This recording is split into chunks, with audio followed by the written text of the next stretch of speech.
Good. Still Go. says off air. Well, you're on a delay. I'll edit this out. Just start Okay. talking. Okay. Welcome to the Untrustworthy Source podcast. Today we'll be talking about Unbreakable Kimmy Schmidt, the newest Netflix original comedy, starring Ellie Kemper, Titus Burgess, and Ki Hong Lee. With me, I have our TV editor, Keith Mann. How are you doing today, sir? I'm doing fantastic, Chris. Thanks for asking. Yeah, Hey, everybody. So Kimmy Schmidt is a very unique show.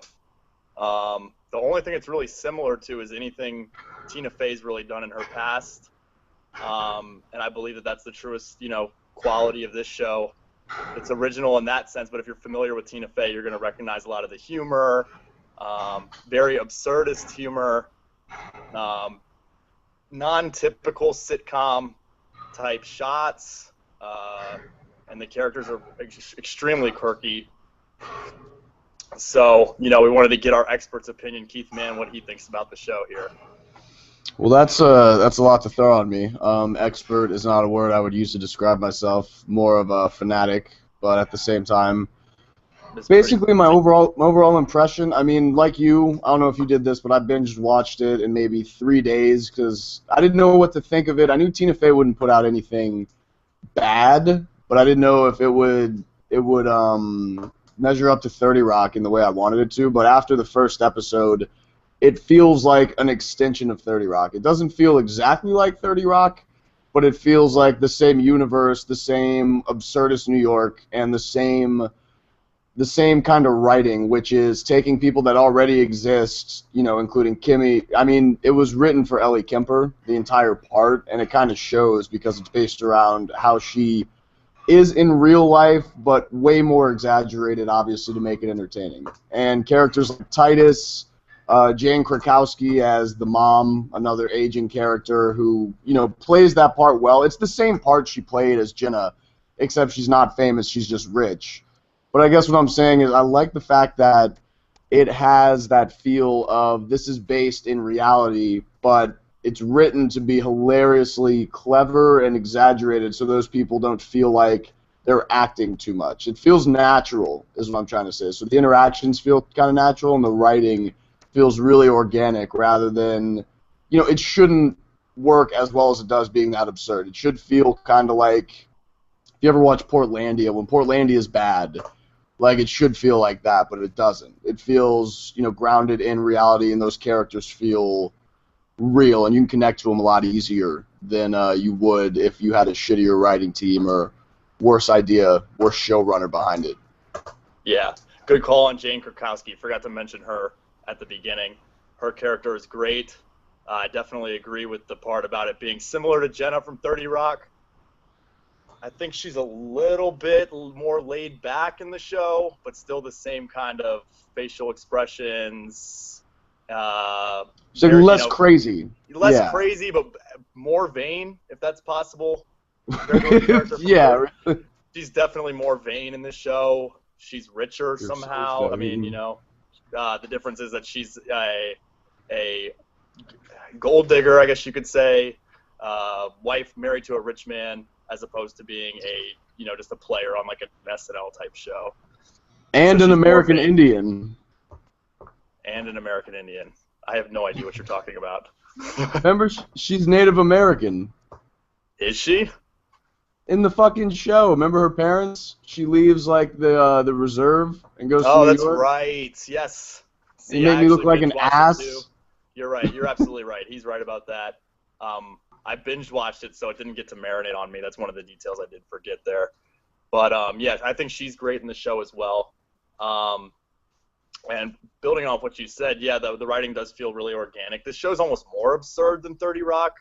I feel like it's just joke after joke, scene after scene. There's something weird coming, which is definitely not a bad thing. I agree. I think it's less rapid fire, though. What I mean is there are less jokes. Like, if you go back and watch 30 Rock, it doesn't let you breathe with how many jokes they stuff in there. You know what I mean? Like, good, bad, ugly. It's just a continuous stream of it. And I felt like in this one there was a little bit better story pacing, and the jokes were less. but it fit the show a lot better. Yeah. Excuse me. Yeah, I to build on that, I want to say that I don't think the cast is as strong in this one. They're not bad. It's a really, the casting fits with the characters, but don't expect 30 Rock type cast, with the exception of the cameos, which is, not necessarily a cameo in the traditional sense, more like one episode characters that some people played. And definitely spoilers ahead. If you haven't seen the show and want to watch, please turn this off now. But if you're an idiot for not watching it. Yeah, that's what I'm saying. And all the good cameos come at the end. So, Keith, tell me which one you thought was your favorite, or most unexpected, or both. Well, I mean, that's not even a question. It's John Wayne Gary Wayne, Reverend John Wayne Gary Wayne, a.k.a. John Hamm, who would have been the one choice I would not have expected, which made it a lot funnier. I mean, his part, like, the court scenes at the end weren't bad, but in terms of the overall show, they were probably my least favorite arc towards the end of the season. I didn't laugh as hard, and it got too far into, like, okay, this is just, way too absurd rather than absurd, like a little bit of absurdity. But he was my favorite. I think Alec Baldwin was in there for a minute, too. I forget when or where. And one other thing is DeFwan, who used to be a cameo on 30 Rock, who was Titus in this show. I never thought I could stand more of him or actually enjoy him as a character, but he really surprised me. But what about you? What other cameos am I leaving out? Because there's got to be something I forgot. Well, there's one episode that has Sally Draper. I don't know the little girl's actress's name. But also in that same episode, there's Hank from Breaking Bad. And Nick yes. It's the sports episode, the one where he's trying to be all butch. And Nick Kroll. So I'm just kind of naming off the ones that you didn't really mention, but all of those worked perfectly. They all killed their individual characters, all brought something to the show, whether it be in terms of, in Sally Draper's case, she's kind of the voice of reason in that show. In that particular episode, she's not really there to be funny. And, whether we're talking about Hank from Breaking Bad being hilarious as Titus's, what's the word for that? Trying to teach him to act straight so that he can get a straight role, more straight roles. Oh my God, yeah, what was it? There's a name for it. Oh, I'm about to find out real quick. Hold on. Yeah, look for that. It doesn't have it on here. It just says straight coach, and his name is. That's perfect. His name is Emla Loop. Emla Loop. Yo, and how about the wall of people that he trained with Tom Cruise and John Travolta and shit? Oh, yeah. See that? It's like the graduating class. Absolutely, yeah. And I forget what they said, but they were clever about it so they wouldn't get sued, because they could have easily gotten sued for that. You know what I mean? Sure. Oh, yeah. Well, when you're parodying something, and it's just a brilliant parody, as always, from Tina Fey. I didn't really particularly care for Tina Fey's character that much. I thought she might have just been, and you knew she was going to show up, so that one was predictable. You knew she had to be on the show in some way, shape, or form. So when she shows up, you get really excited, and I hate to focus on the negative of a really good show here, but I thought she took away from the episode that she was in. Yeah. She wasn't, she was, I think she might have been trying to let the other characters shine, but it's like when you're in there, and we've already watched 11 episodes of this, you need to kind of play off of John Hamm's hilarity a little bit in the courtroom. And she was just like she used to in 30 Rock when they were in that relationship. Dating, when he was the guy who just got handed everything. Yeah. Because he's John Hamm, but because that's how it works. Yeah, we can't all be John Hamm. Nope. But that goes back to the court scenes being just weak, man. Like the whole court thing. I thought it made sense in terms of the story, but the way it was handled, it was like every time they were in the courtroom, it was like an SNL sketch, but not in a good way. You know what I mean? It was like kind of an SNL sketch that they did. They had one good sketch of it, and then they just kept doing it because it got popular. You know what I mean? When they Right. usually focus on characters, when they're like, they just keep shoehorning that same sketch, same punchlines because like they're trying to market it. And that's kind of how that part felt to me. And I lost interest a little bit, but they kept switching back and forth, so it brought me back in. Yeah, and the show definitely ends the season strong. After that, I think there's 2 more episodes after that one. Yeah. So, and just to give the people out there an idea of what this show is about, basically the premise is a handful of girls at the time were kidnapped by a crazy preacher and put underground in a bunker to prepare for the apocalypse. The apocalypse never came, but they were never left out, and then 15 years later they're found by the cops. That all happens in the first 5 minutes. And yeah. Yeah, and that's just the concept of the show, and so these characters fit in around that. That's why we're talking about courtroom and stuff like that. But to continue, that's a good point. That's a good point. Did you know about that before watching the show? Because I didn't know that was the premise. I had no idea that that's how it started. I didn't either, and I've seen a lot of stuff on social media about the show's theme song. But in the first 5 minutes of the show, basically what I've just explained happens. And then there's this interview with a random passersby or observer of the situation at hand who does a hilarious interview. And then the theme song is actually spliced up by the real people who did the one for, like, Sweet Brown and stuff.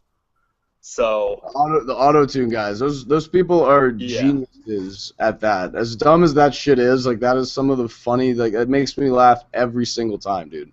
Yeah, and the thing is the theme song is catchy. So hours after watching the show, you're going to be thinking about the show because you have Unbreakable, Daylight, damn it, that song in your head for days. It hasn't left my head so much so that I want to write a track review on the fucking theme song to Unbreakable Kimmy Schmidt. So, but yeah, I mean, it just from there. I mean, the first 5 minutes are hilarious, and that's all I needed to get hooked to the show.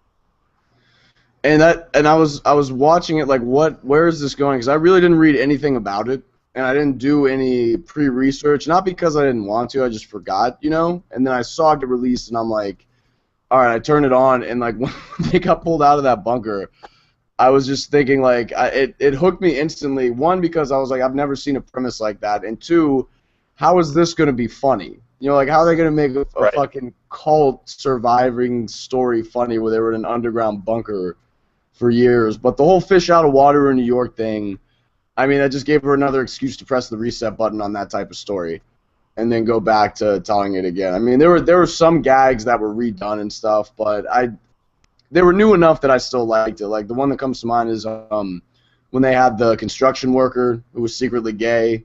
Remember that? Yep. Like, they've already done that probably like 5 or 6 times on 30 Rock. You know, like the introspective construction worker and shit like that. And it didn't bother me, but it was one of those things where, like, you know, when you read like a comic strip or a book you've read before and you get to a certain point thinking you haven't read it before and you're like, wait, why does this seem so familiar? And then it all kind of comes flooding back to you. You know what I mean?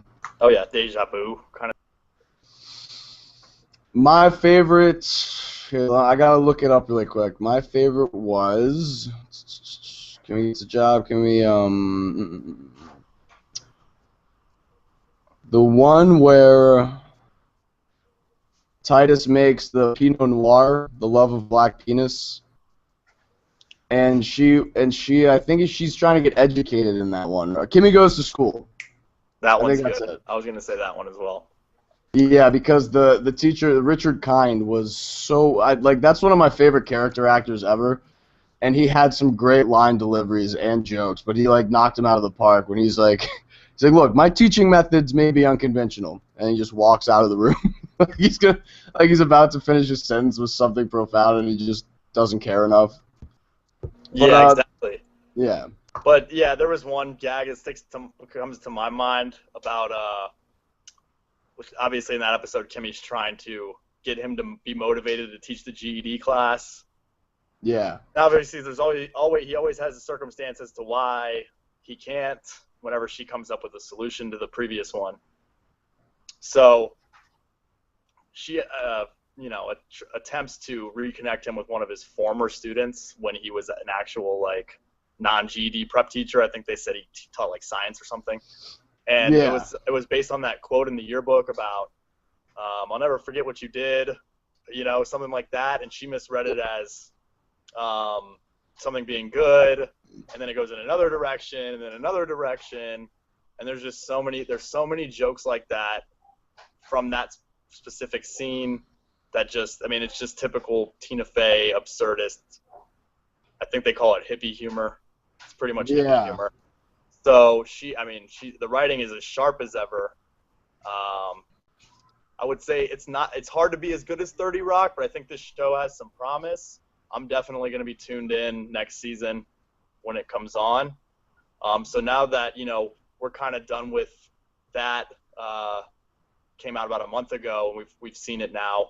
I guess I want to ask you what you're watching now and what you're looking forward to the most in the next couple months.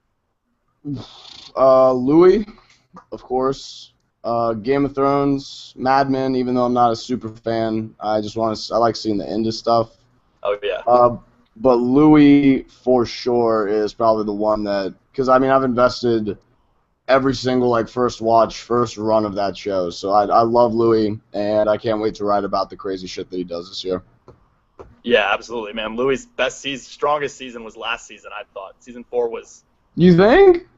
I think in terms of overall artistic value, just some of the stuff he tried and pulled off, and it's not the funniest season of Louis, but I thought it was the most emotionally hard hitting.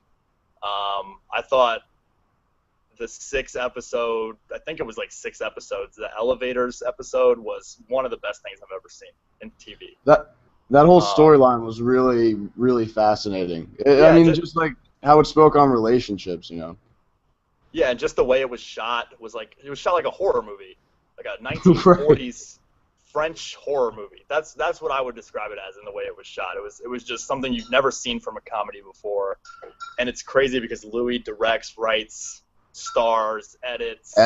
Yeah. God, that guy's yeah.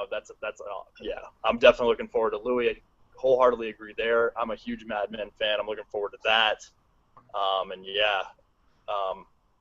Other than that, man, I think it's going to be summertime, so there's not going to be much else on. But we appreciate it, Keith. Are you ready to wrap it up? Yeah, ready to wrap it up. I don't really have anything much else to add other than go see the show, watch Kimmy Schmidt, binge watch it. It's best when you binge watch it, and you'll get about 20 minutes in before you'll want to not stop. So, huge recommendation for me, and I believe you too. Absolutely. 2 thumbs up, bruh. All right, homie. Take it easy. All right, bro. Later. Keith.